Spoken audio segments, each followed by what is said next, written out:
¿Qué dijiste, tío? Oh, no, estoy pensando, sí, that's right, yeah.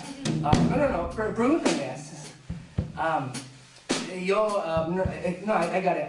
Estoy estudiando los estudios latinos, ¿sí? Como la experiencia, la historia y lo... Hey, yo, Mom, how do you say oppression in Spanish? Opresión, it's the same thing.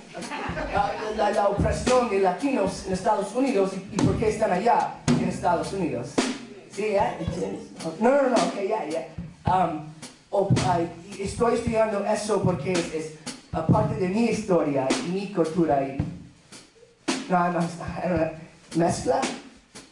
No, sí, no más despacio, I don't understand. No, hold on, okay, so I'm just gonna... Yo, Mom, what does mezcla mean?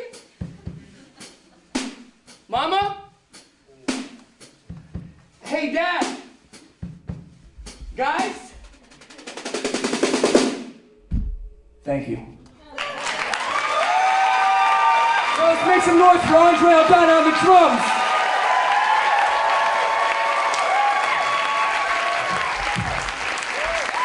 Let's hear it for Big Aroa. Wowzer. Philosopher, spoken word, poet, hip-hop artist, all-around good guy, social activist, and it's amazing and wonderful to see a young man such as himself be so socially conscious. Yesterday, Fig actually had a very deep conversation with me where he expressed a lot of things about, and I realized things about myself from speaking with him. I realized I'm scum. And when I say that, it comes down to this one thing. We were passing by, right on the corner, we were passing by a homeless man on the street, and he asked me for change. And when he did that, I had a pocket full of change just clinging in my pocket. And I was like, I don't have any change. And I stepped over this guy.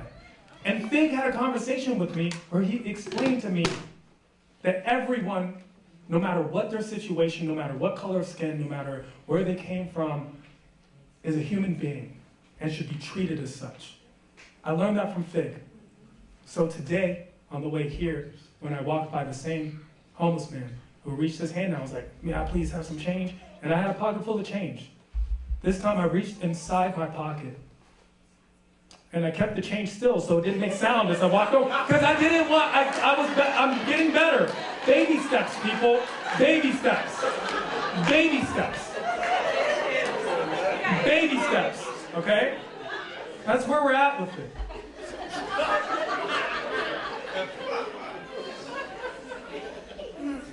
And as I look around this room right now and I see that everyone has reached out and has done something that I personally admire. You've met someone and fallen in love with someone, and in many cases procreated with someone of a different race, culture, ethnicity, whatever it may be. And I really appreciate that, because I think that's the way that we solve the world's problems, is if people, not necessarily fall in love with, but get to know a person of a different race, you would learn so much about them. You cannot hate what you actually know. Hate comes from fear. And knowing is loving, right? And I personally, I used to date someone of a different culture, ethnicity, race. I dated an young Indian woman. Beautiful, amazing, and I learned so much about her food and their culture and their language. And I'm single now. We broke up. She was driving me crazy. She did this thing that, I know women tend to do sometimes, but Indian women do all the time. She would just remember everything I said and bring it up all the time. Driving me crazy, driving me insane. It was like, sometimes she'd ask me all these questions and I'd be like, you know what? I'm sorry, I need a lawyer. I don't feel comfortable. But then, and this is what I mean, is that getting to know her, I realized, no. I'm getting mad at her. That is not it. She's doing this because of her culture. It is in her culture. As Indian women, it's cultural. You remember everything everyone says all the time. You use it all the time. I'm serious. No, I'm completely serious. Indian culture, it's in her culture. That's why they have that red dot on their forehead. She was recording me every time we spoke. It was driving me crazy. And it's the absurdity of that joke that reminds you of the absurdity of racism. And it's the absurdity of racism, which is why we even have a mixed remix festival to begin with. And with that, I'd like to reintroduce Miss Heidi Dub.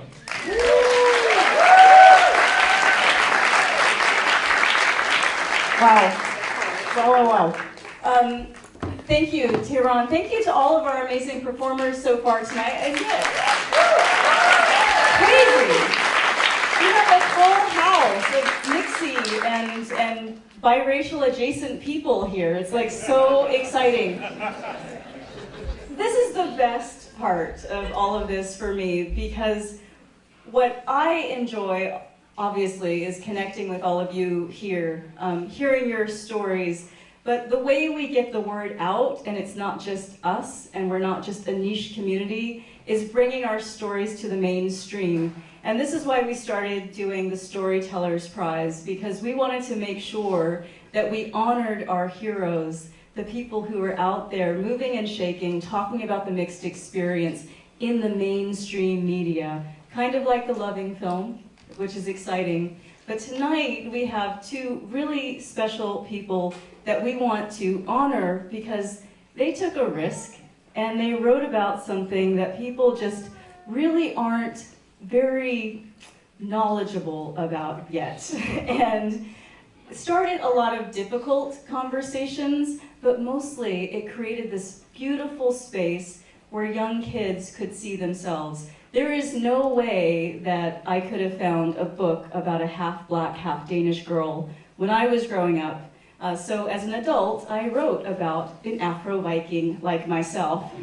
But it would have been even better had I had a children's book that reflected me. And that's what Shane Evans and Taye Diggs have done in Mixed Me. It's a beautiful, wonderful, fun book that lets kids know that, yeah, there is a character that looks like you. There's someone out there that has a family that looks like yours.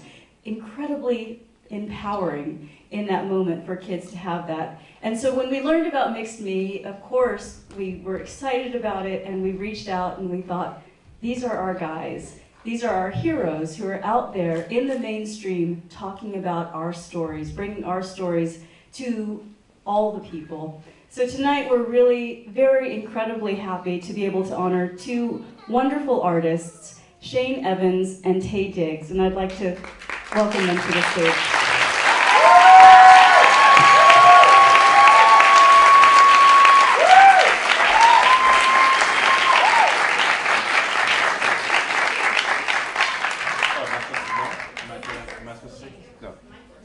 The mic works?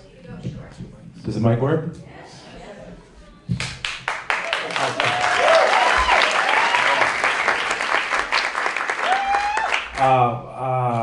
Thank you. First off, I love you, Shane Evans. Hey, thank you. We've been friends since, I call him my cousin, but we've been friends since the 9th, 10th grade. I'm particularly honored and touched because I just feel this real spirit of inclusion and being 100% Caucasian. That's, no?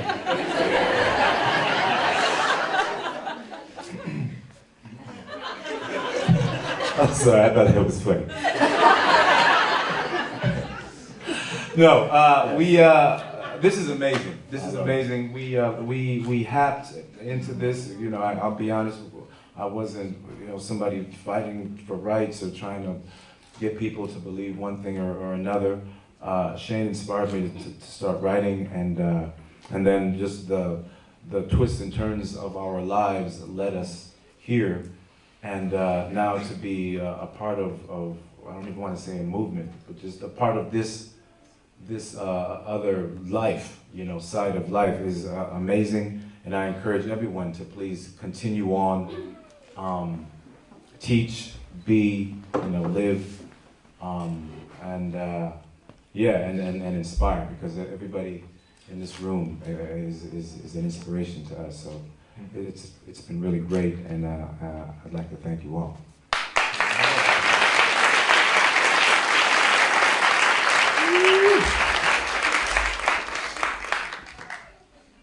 this dude, he inspired me to, hey, this is my microphone time. What is it? The word inspiration has no color experience, you know?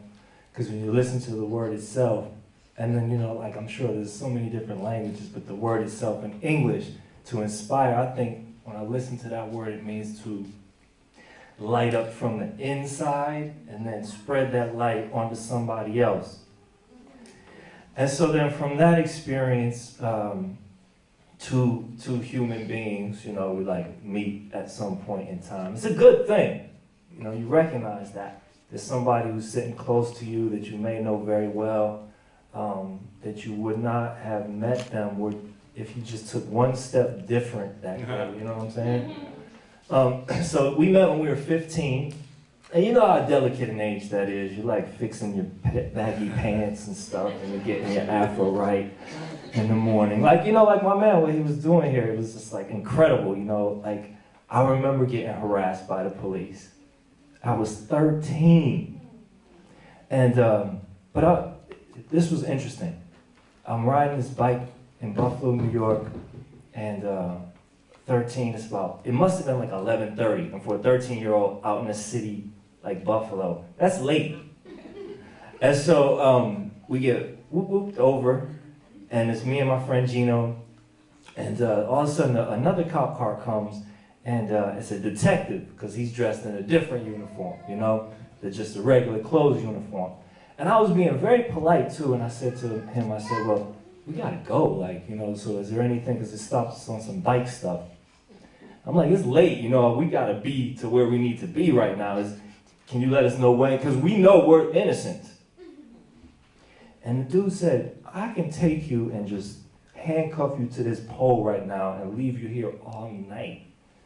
Thinking my 13-year-old body, shut your mouth, quick. And it did, fortunately. And then my interior body was like, shame on you, man. Like, shame on you. You shouldn't do that to us. And then like a call came in like seconds later. It was like, basically, they were some 10 speeds down the way they got stolen, you know? And then when we were riding off on our BMXs, I was thinking to myself, well, you know, I don't think that was about me. I really didn't think that was about me. I thought that was about him. And for everybody that's dealing with those issues, you know, like, again, when a friend comes into your life, 15 years old, and he asks you, this was the first question. Break it down. What was the first question you asked me? Because he looked cool, right? And I was very, very nerdy. There was an art school. And I saw this cat, tall, you know, handsome. He had like baggy, bunch of stuff hanging from him. You know, this really cool, like, walk and like wavy hair. Shit. Smoothed up. And I was like, hey, man, what are you? Because, you know, this was, I'm 45. Right. This was in 10th grade. 10th grade. And like skin color, light, black, mixed, it was a trend at this school. You know what I mean? He was in, I was out. You know what I mean? It was all cool, like everybody knew it. I did. You know what I mean? Right. But I couldn't tell like how literally in my 10th grade mind, you know, how do I categorize this brother? Like, is he like a light-skinned black dude? Is he mixed? Is he like Italian? Because, you know, we all know, I'm speaking to the choir. Well, maybe some don't. But it was like, the lighter you were with blackness, the better. Because we remember when we were trying to claim Madonna? We were like, she must have something in her. She got some soul. She's moving like this. She must have something. Trying to get a little. You know what I'm saying? Borderline. Yes, y'all remember. And this is how cool Shane was, because what you see here is what he was from the womb. You know what I mean? His mother had him. He was like, oh. And I remember specifically. This is serious. I remember him being like, he was like, what do you mean? I was like, what do you mean, what do I mean? Like, you should know what I mean. What are you? I was like, are you, and then I didn't go race. I went, are you like prep? Are you trying to go that other route? Because if he was prep, he had to have a little white in him, because he was preppy, you know what I'm saying? So I was, and he was like, literally, I don't know, man. I'm just me. I was like, okay. Yeah. All right, so that was my first lesson. This is your story, so go ahead, finish. No, but that's good. But that's good, because even at that time, like, so here's that meeting that was, in some ways, that was destined, because I needed to hear myself speak that out to myself, you know? And, you know, because I'm still awkward. I'm feeling awkward. Like, I'm 6 foot and some change, and I'm, like, feeling awkward amongst other children who are a little bit smaller, but that didn't really matter. And everybody was always asking me to play basketball, and I get that. At this age, you know, and I can shoot too. I'm pretty nasty. But I'm pretty nasty on the court. But my thing really was drawing, you know, like I wanted to express myself this way, you know, with a pencil. And I remember affecting people as a child. And I mean, you know, even with Walker and, you know, like this family unit. Walker's my son. My daughter is here somewhere, maybe, I don't know. She's just this tall, beautiful tennis playing, you know, sister. And it's like, we're at this very critical point in time, I guess, overall, where this Mixed Me book comes out. And I'm just doing children's books. And I say that not in the just, like, you know, throwaway just. Like, I'm trying to very justfully, like, create books for everyone, you know? So I want you to sit down with your children and go through, like, how many times do we hear, you know, I wish we had this book when we were children? That's, like, amazing. Well, you got it now as an adult, like, so read this to yourself. You know, read this to your children, share this with your libraries. And I mean, overall, like as regards this book, it's a very genuine process. You know, I think at first when you know, you bring a celebrity into this world, because I have been doing this. I'm the celebrity. He's the celebrity. I did say that. I wasn't trying to speak on myself. But in this world in this publishing world that I live in, which is a dynamic world, like you have to understand this. I didn't really even think about it. But where the Wild Things Are, like, changed my perspective. Continues to change people's perspective. And so, you know, there was a minute in there where I just took it for granted. I'm like, oh, like book 1, book 2, and like 30 books later, and we still hear, oh, there's not enough of us in these books. And I have at least 40 to 45 titles myself, and I know 3, 4, Kadir Nelson, you got Brian Collier, Pink Knees, like all doing incredible books. And so, you know, I don't know, this moment I think tonight is a reflection of, like, first of all, 2 brothers coming together. It's real. I mean, you know, Friends has been redefined by Facebook, but the truth is this is that real clique stuff. You know what I'm saying? I think this whole night is about uniting and making sure that, you know, whoever you're sitting next to is loved. You know, Mixed Me is about love. Chocolate Me is about love. That's the other book, Chocolate Me. And I guess we're all about love, right? Well done. Thanks, guys.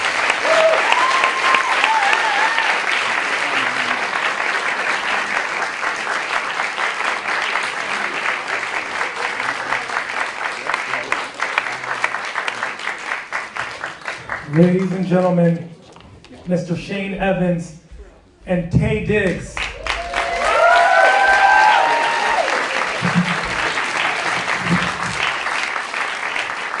I told you he was chocolatey. I told you. You see that? I wish I was Tay Diggs. I wish I had a friend named Shane Evans. So turn the sexy off, bro. No wonder that movie was called Brown Sugar. Relax. Relax. It's a kids program here, okay? For children. Chocolate Me. Okay. So unnecessary. But that's the caliber of festival that it is. That as we go along, we are being appreciated. And we welcome Tay into our mix because Walker is mixed. And I understand that. I'm also part Jewish. It's craziness. I have on my mother's side, my grandmother's Jewish, her husband Baptist. On my father's side, grandfather Muslim, grandmother Zoroastrian. Long story short, I was circumcised like 14 times. Craziness all the way around. Lucky to be alive. But we welcome Tay, we welcome Shane. Thank you, gentlemen. Honestly, thank you.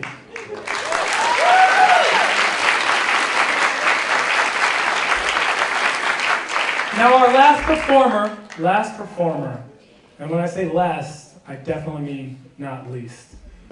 She, to be very honest, needs no introduction. She's performed all around the world, acclaimed, accomplished, an LP, Unleash Me, coming out later this year. Ladies and gentlemen, it is my esteemed pleasure to introduce Maya Azucena!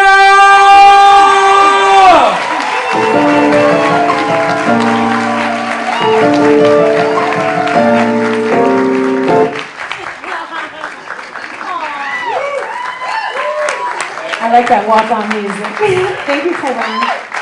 So my name is Maya. I feel so surprisingly moved by the experience of being here today. And when I was a kid, when I was much younger, I used to hate myself and I used to feel really awkward and uncomfortable. I felt like, why can't I just fit in? I didn't know where to go. I thought I was supposed to fit in somewhere. And at a certain point, it occurred to me that I'm just me, and I am all the facets that make me up. And I started to learn, basically, that the world will adjust to you. If you have self-love and you accept yourself, you will be accepted as well by the world around you. Not by everybody, but you can't please everyone anyway, right? Yeah, so my combination is that my mom is black, that's African American with Cherokee and Jamaican in her line, and my dad is white, Scottish, Irish, English, and he used to have a curly afro, so when he moved into a black neighborhood way back when, they just thought he was black. He was this cool guy. But in any case, I'm not here to talk much. I want to sing for you. And the song, I don't do a lot of covers, but this is a song that I used to sing when I was a little girl. And it makes me think about embracing our great potential. Thank you, Daryl. You have to rewind it, though. I'm so sorry. DJ, rewind selector!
Rise up even higher.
what the struggle brings.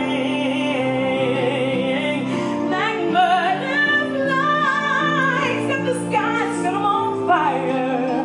Rise up even higher, so the ages winds of time can catch your wings.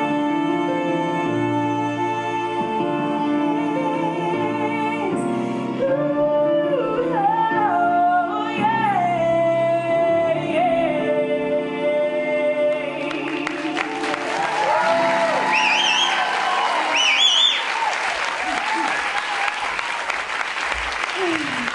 Thank you so much. It just felt so appropriate to sing that. I wrote a song, it's called Fearless. I've had the great privilege of traveling all around the world and meeting young women, young people all around the world, and I've been very inspired by the fearless spirit that we carry within us. And so I dedicate this to all my fearless women in the house. The song's called Fearless.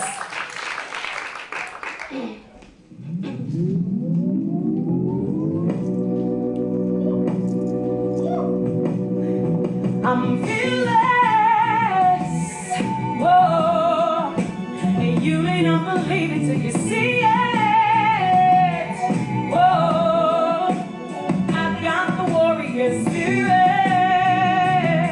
I got a giant inside, but with a lot of work and a lot of time, now I found my pride, fearless, whoa. You may not believe it till you see it. Oh, I got the warrior spirit, got a giant inside. You have no idea how many times I'm faced with giving up, but the love in me won't quit. The human spirit's like a phoenix from the flames. Fearless, whoa, you may not believe it till you see it. Whoa, I got the warrior spirit, I got a giant inside,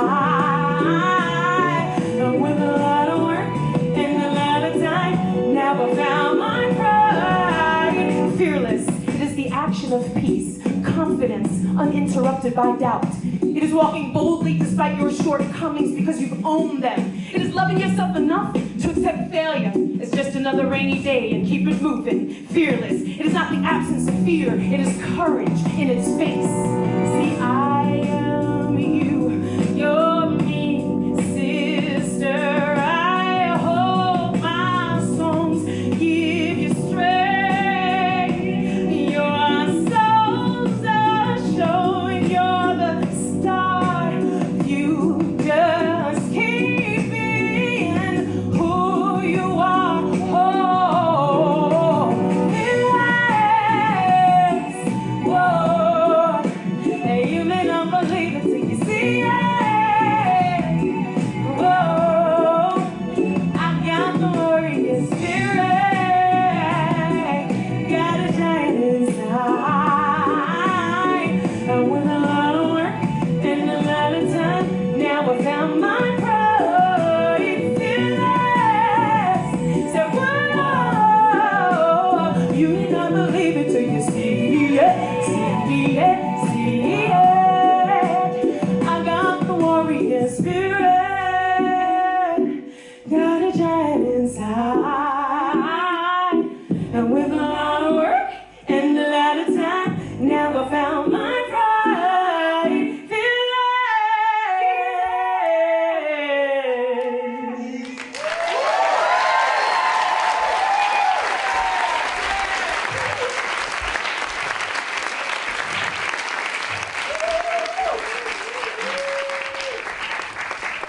I was invited to sing, I was invited to speak at a school, in a high school in Brooklyn, and they were having a lot of fighting, a lot of fist fights between the girls, a lot of violence. And so they wanted, bring in Maya. And I had an assembly full of only the girls from the high school. And I did that song, and you know, like high school kids, they seemed like they were with me, but high school kids can also be very sarcastic, and you know, you can't tell if they are really in it. And the music messed up, the MP3 messed up in the middle. And I was like, oh man, they're gonna start laughing at me. And literally, all the girls started singing. They never heard the song before. And all the girls were like, I'm feeling it. And the entire, it was so beautiful, because it was like this thing about the power of art to connect, you know, and I'm an advocate for artist power, and I'm really blessed. Can somebody toss me a water bottle? Listen, I played rugby, I'm a tomboy, but you know, the light was in my eye. It was the wind. We actually could use that as an excuse when I was a kid in Flatbush, because it'd be like, oh man, it was the wind. All right, so I had to take water because this next song is very important to me. It's the first time I'm performing it in a public audience, to a public audience. It's this title track of my upcoming project. It's called Unleash Me, and coming from a very personal place. But the concept, I would say, is if you think about if everyone had equal opportunity in the world to express their great potential, you know, where would we be? And sometimes you feel held back or undermined in some way. And I encourage you to keep being yourself and be fearless, that weird thing about you. I used to think it was a curse to be different. And it took me a while to realize that being different is your power. Your power is in that uniqueness. Your power is in that thing that's not like everybody else, right? So don't be afraid to nurture it and go towards it and unleash it. So here we go. Unleash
Well, thank you. I can't wait to put my project out. You like the song?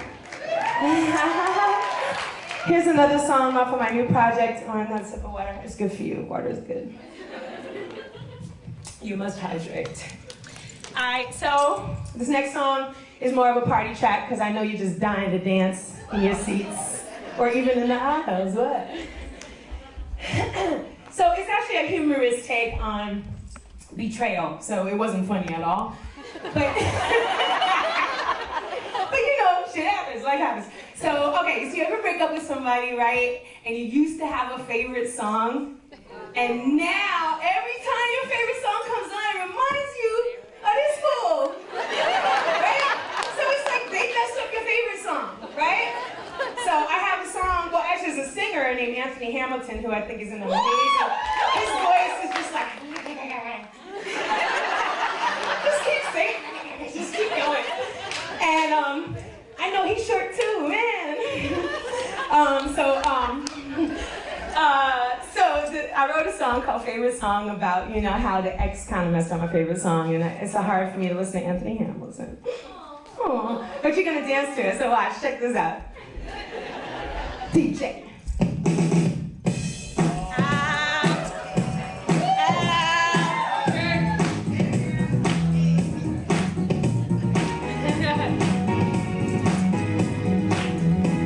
Why did you have to do it? You blew it. You lying, cheating creep. I shoulda knew it. I kicked you to the street and changed my sheets. But when you went along, you took my favorite song. Every time I hear the radio, I'm disappointed. Memories keep leaking through, so unappointed. Can't even buy a pair of shoes. They play my favorite tune, a broken record that reminds me you messed up my favorite song. Now I can't even sing along because of all the dirt you done. I can't play a bloody Hamilton. I used to say he could sing to me all night. Now when I hear the voice, I get all tight. His heavenly tone now makes me blue, and thanks to your bullshit just reminds me of you. Every time I hear the radio, I'm disappointed. Memories keep leaking through, so unappointed. Can't even buy a pair of shoes. They play my favorite tune, a broken record that reminds me you messed up my favorite song. Now I can't even sing along because of all the dirt you've done. I can't play a bloody Hamilton. You messed up my favorite song. Now I can't even sing along because of all the dirt you've done. I can't play a bloody Hamilton.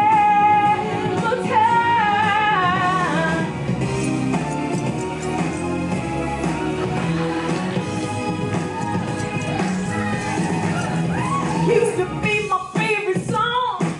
It used to turn me on. Now when I hear it play, I wanna run away. Can't believe it has to end this way. Oh why, oh why, oh why? You messed up my favorite song. Now I can't even sing along because of all the dirt you done. I can't play a funny Hamilton. You messed up my favorite song. Now I can't even sing along because of all the dirt you done. I can't play a funny Hamilton. Gonna take back what's mine. Now that you're gone, gonna have peace of mind. I'm doing strong and you'll be replaced. Man, what a waste. You gave the best music. You messed up my favorite song. Now I can't even sing along because of all the dirt you've done.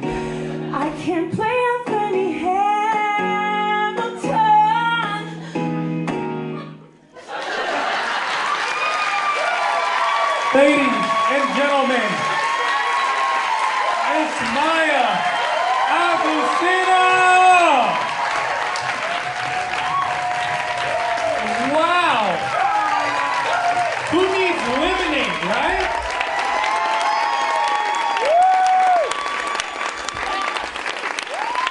Thank you. I love y'all. We're gonna all keep in touch, right? Yeah. Oh, I will unleash you, girl. Wow. I'll be over there. Thank you. Ladies and gentlemen, Miss Maya Agustina,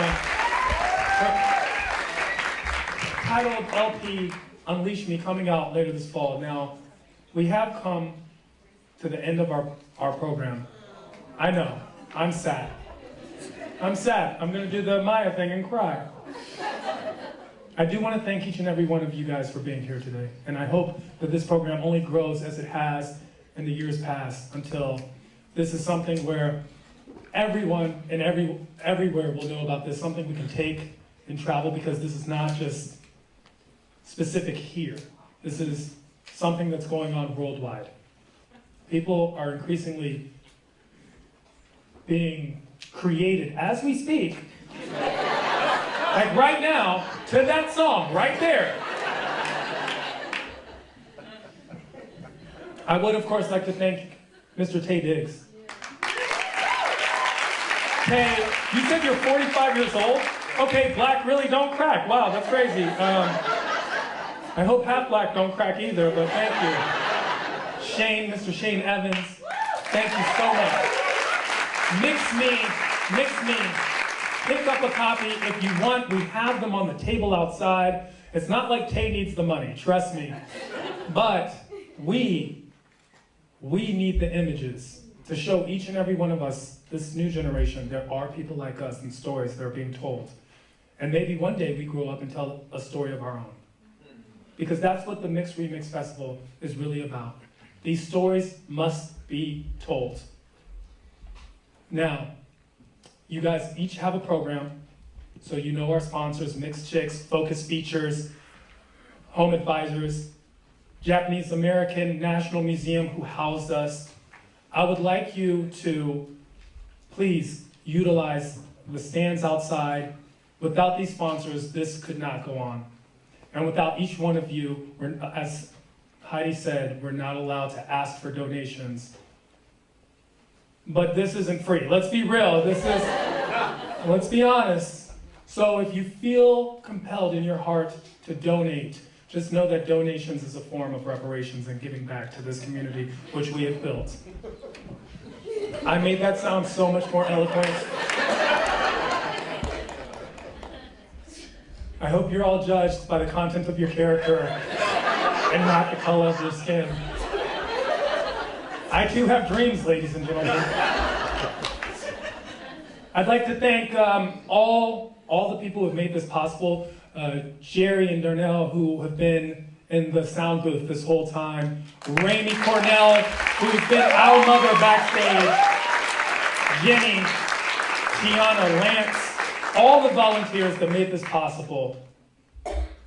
And of course, I'd like to thank Miss Heidi Dub.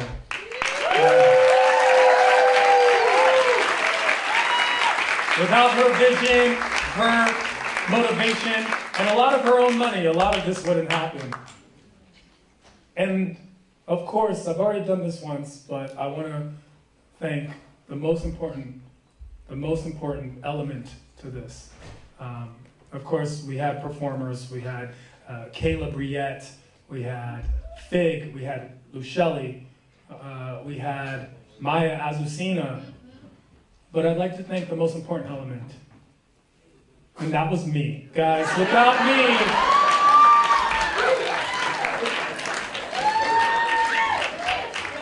I deserve so much more appreciation. Please feel free to find me on Instagram, Twitter, Snapchat at I am Tehran. Tehran spelled like the capital of Iran.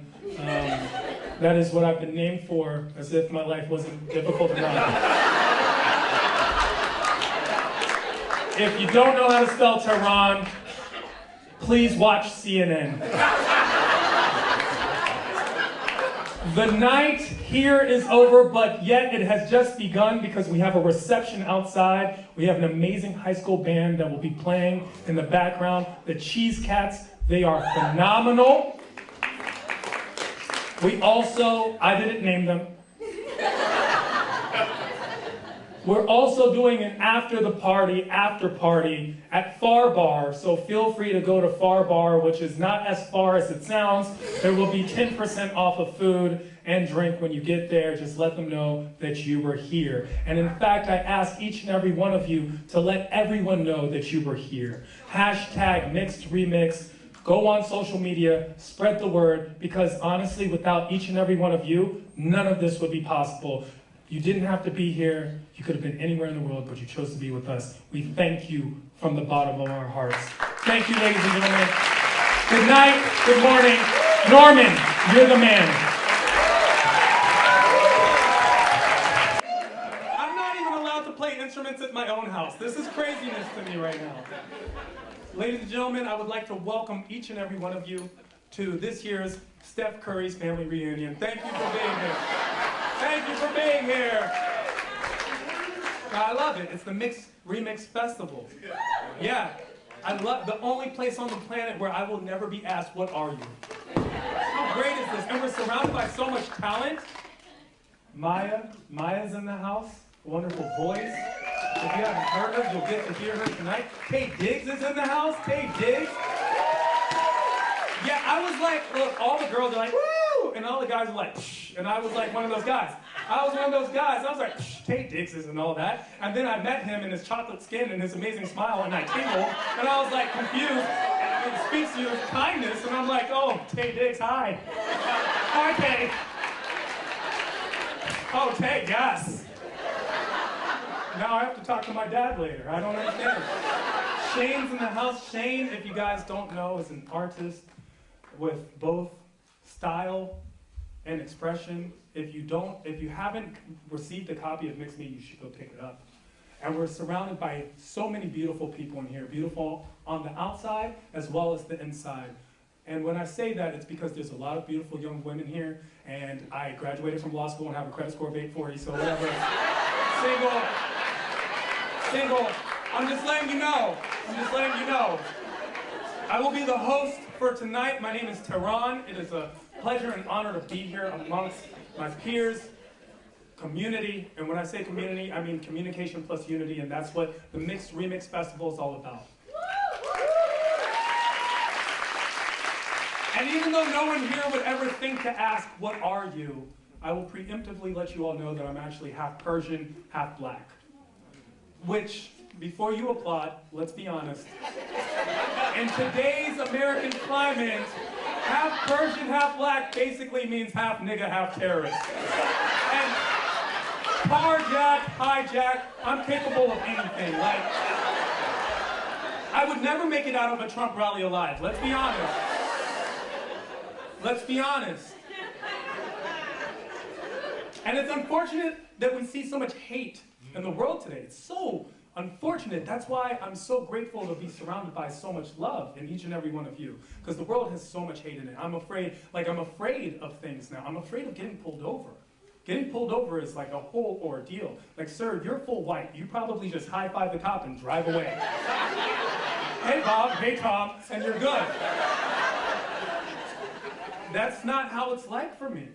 And a lot of you parents are going to have to explain this to your child of mixed heritage, of how different it can be. When I was a kid, I had to go through this myself.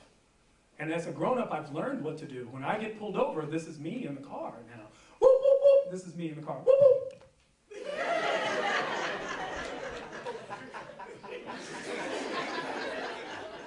Don't shoot, I'm already dead. It's the only defense I have.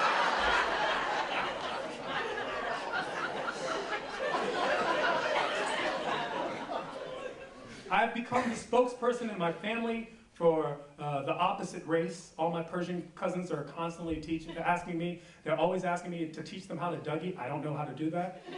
I also don't know the words to panda. That's true. It's an interesting conundrum. One that we see is increasingly common in the world today. Just look at all of you. We're all here because we have a common theme. And that's, we're all mixed. But if you look at humanity at its core, at its truest value, everyone's mixed. The concept of race is made up. It is something that we have decided so that we can place each and every one of us in a box. A box that we're programmed by the media. Put the kitchen back.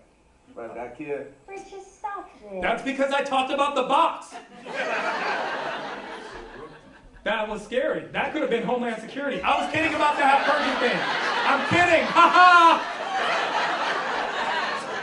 ha. Akbar, they know too much. Run, run.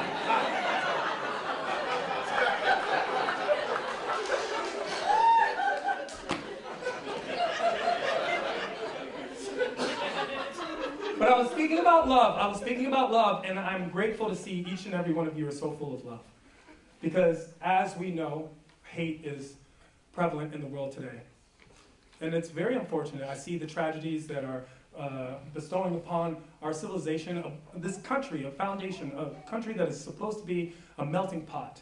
And we personify that. And in fact, did you know they invented an app that tells you if people are racist? No, they did. It's called Facebook. All you have to do is read people's statuses, and it shows you how racist they are. Especially now with everything going on. Especially now. It's craziness to me. Craziness. And in fact, just recently, I wrote a status update. I wrote a status update because I'm a true believer. I'm a true believer in the meaning of this. And I wrote a status update that said, in a time of tragedy and fear, hate is not the answer. Love is the solution to all of the world's problems. And the first response that I got, go back to your country, capital letters, exclamation point, exclamation point, exclamation point. Go back to your country. Exactly, I'm black and Persian, where do I go, right? But that's what I'm saying. And here's the worst part. Here's the worst part about that. It was someone that I thought I knew, like I've basically known my whole life. Someone who I thought, no, I'm serious. Someone who I thought we had mutual respect, love. I had so much love for this person. Respect. Admiration. Like someone you feel, I thought I knew this person. And I realized I did not. Go back to your country. They meant it. They meant this. I didn't even respond on Facebook. I was furious. I was angry. I was hurt. I didn't respond on Facebook. I called him. I called him and I was like, hey Dad, you can't write this kind of stuff on my Facebook, bro. He just got a citizenship, so now he just got a citizenship, and this is how he's treating me. Craziness. So without further ado, I'd love for all of you to give yourselves a big round of applause, please. No. Listen. The energy level in here right now, you're at a 3. I need it to be at a 9. I need all of you to turn up. I'm so sorry, sir, the white person. You don't know what turn up means. Turn up, because I can under turn up. I don't even like radishes. What is this guy talking about? Turn up means energetic, exciting. I need everybody in here, starting with you. What is your name, sir? I called you Bob. What is it? Bob, Norman. Norman. I was close. You can never guess the Persian people in my family's names. Like, do you know what my dad's name is? It's do you understand it? Very difficult. It's not the same. Norman. Nobody else. Nobody else. Just Norman. Just Norman. I want you to turn up on the count of 3, okay? Nope. Shh. Shh. Norman. On the count of 3. I want you to take it back to Woodstock or whatever was a great time for you. Seem older. Yeah, like World War II, whatever. The point is, I want you to take it back, and I want you to turn up on the count of 3 and show them all how it's really done. 1, 2, 3, turn up! Hey!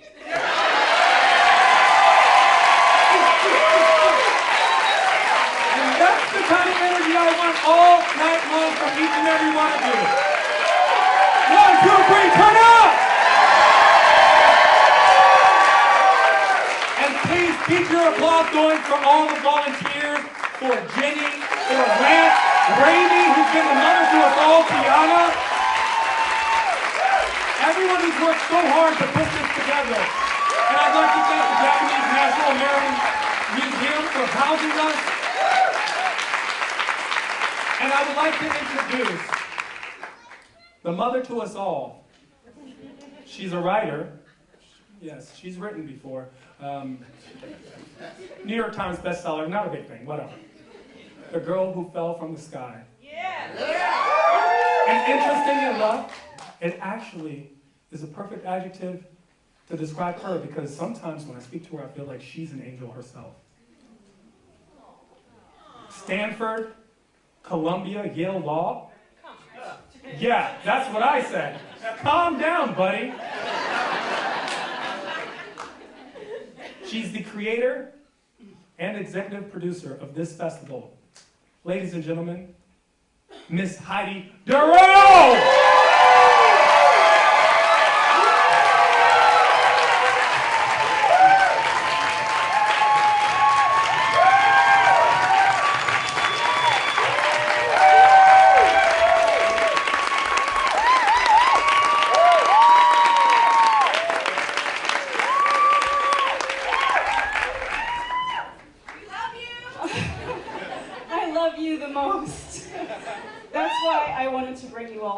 So we could be together. This is a labor of love. No one gets paid to do this at all. Not me, not Raimi, not Lance, not Jenny, not Tiana, not Jamie, and I'm going to start misremembering names at this point. We have a core set of volunteers who work on planning the festival every year. On site, we had about 50 volunteers this year helping to make this happen. We run this thing on a budget of $10,000 a year. That's right, I know. The oh my is, it's so great, right? But the only way we can continue it is if you guys support it. So I can't ask you for donations because of the contract that we have with the venue and legal requirements, but you do have envelopes in your programs, I'm just saying. Also, just email me, Heidi@mixedremix.org. I'd love to hear from you. That'd be great. In any event, so I want to thank all of those people. Also, my beautiful husband of 23 years, Daryl Wash, who's in the booth. I have to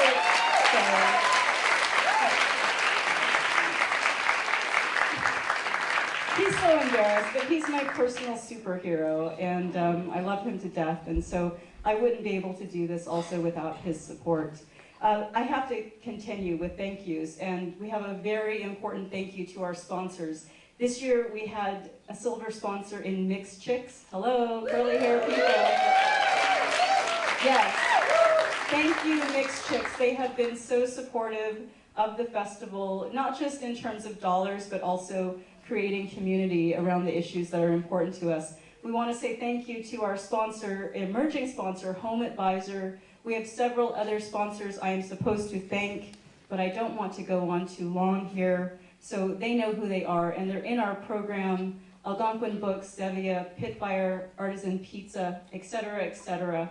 They're not going to see this video, so I think it doesn't matter. But the people I really need to thank are our platinum sponsor.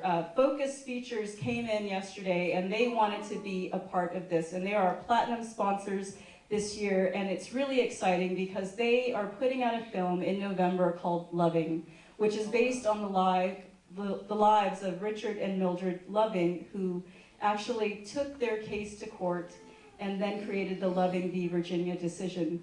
I have to tell you, this court case actually has a very important place in my own life. My father is African American, my mother is a white Danish woman. They were not allowed to get married in South Carolina in 1965. So I always grew up knowing that it was illegal for blacks and whites to marry, but I thought it was kind of a renegade story, that my parents were outlaws in some way, and they had kind of figured out how to trick the system. As an older person, once I went to law school, I realized, oh, these are real people and these are real lives, and this is when it changed 49 years ago tomorrow. So this film honors the legacy of Richard and Mildred Loving in a very special and important way. And Focus Features wanted to be part of Loving Day with us, and so they have sponsored us. I hope you had a chance to go to their photo booth. If you have pictures, please do the hashtag #ThisIsLoving to make sure they know that we really respect and appreciate the fact that they want to be part of this community. So thank you to Focus Features. We really need to give them a big round of hands. Like a big yeah.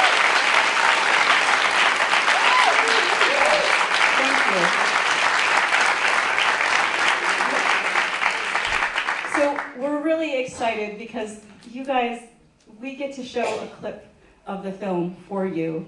Yeah, I know, I'm getting goosebumps around that. So break out your Kleenex and hang on, and we want to share this clip with you now. I'm gonna put the kitchen back, right back here. Richard, stop this. I don't know what you're saying.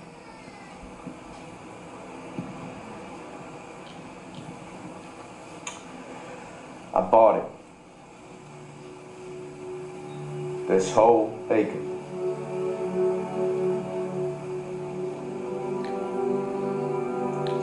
I'm gonna build you a house.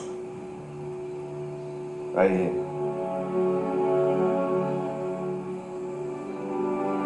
Our house.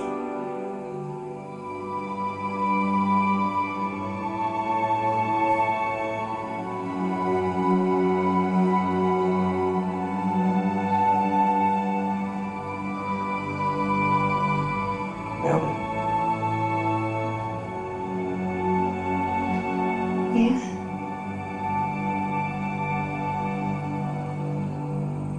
Would you marry me?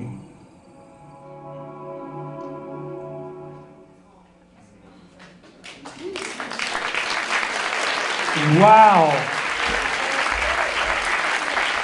I was about to marry that guy. That was, jeez. So much feeling in the house. And Norman, I do want to apologize to you.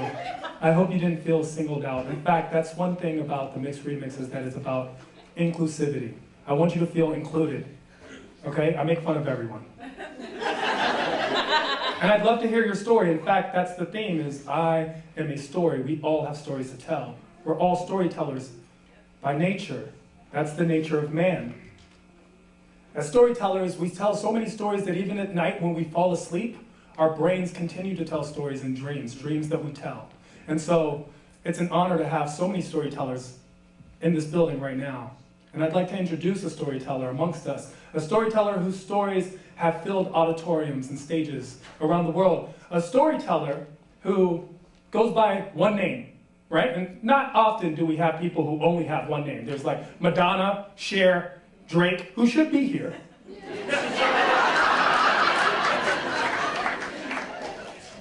Filmmaker by trade, storyteller by design. Ladies and gentlemen, I give you LaShelly.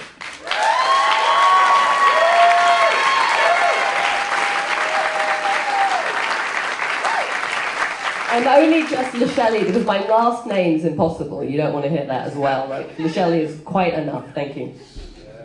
So, what's exciting about being here is just being able to look around and see so many beautiful curly heads.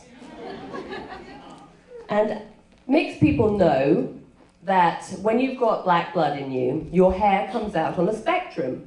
That on one end can be straighter, or silky European or Asian, depending on what you're mixed with. And on the other end is more Afro, coarse, a little curlier and tighter.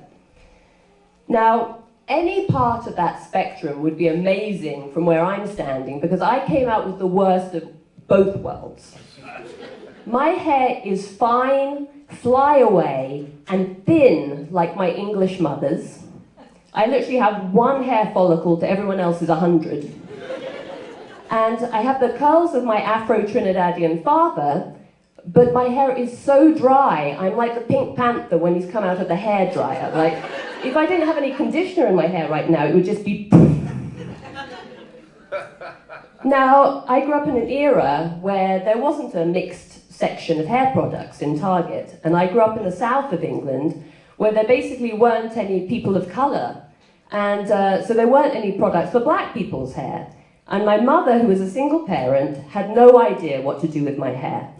She would take my sister and I to the local hair salon, and my sister, whose hair came out on the European end of the spectrum, would leave looking like Mariah Carey. but I would leave with an afro mullet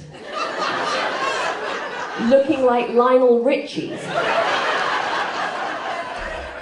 And that was okay until I was 12, because I spent all my time on the farm and I had a riding helmet on, and if I didn't have a helmet on, my hair was covered in hay, so no one ever really saw it.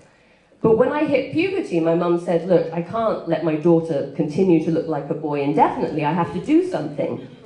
So she did what any white person would do who knew no black people. She looked in the yellow pages for a hair salon in Brixton. Now that's funny because Brixton was famous because in 1981 there was an uprising that occurred there. And so it was notoriously the place with a black... Yeah.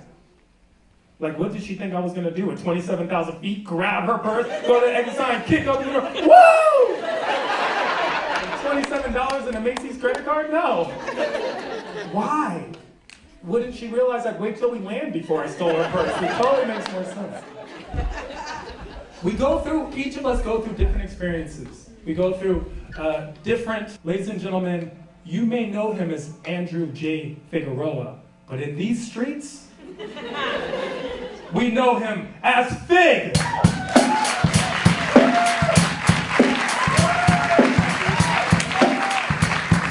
Thank you, brother. Y'all feeling good? Y'all feeling good? Say word. I say y'all feeling good? Say word. Now let's make some noise. Where y'all at? Come on, come on. Now settle down, class. Do we have our pens and papers? Ladies and gentlemen, do we have our pens and papers? Because today, we will be taking a copious amount of notes. Welcome everybody to Ambiguously Brown 101, a vocabulary for the ambiguously brown. Shall we begin? I said, shall we begin? Wonderful. Ambiguously brown. An individual who falls outside the black and white binary of identity politics in the U.S. includes, but is not limited to, those whose origins are rooted in Latin America, the Middle East, North Africa, East and South Asia, and unfortunately, United States indigenous population is the only group that's actually from here. You know what I mean? That sucks, right? And of course, the mix with any of the above with any other racial or ethnic category. Wonderful. Are we following along? Great. R. A word usually emphasized in a series of questions regarding these individuals' confusing, perplexing, and or ambiguous use of language, cultural ties, and physical appearances. Class, can we think of any examples? Mr. Aldana. What are you? Wonderful. Can you think of another one? Where are you from? Perfect. Now, no. Where are you really from?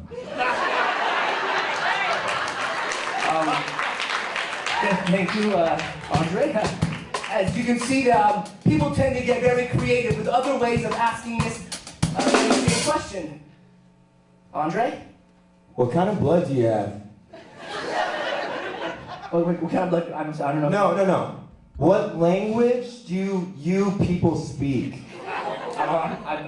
No, I don't. Wait, hold on. I don't think you understand. What is your country of origin? Are you Guam? You're Saudi, right? Yeah, you look Saudi, right? Saudi? No?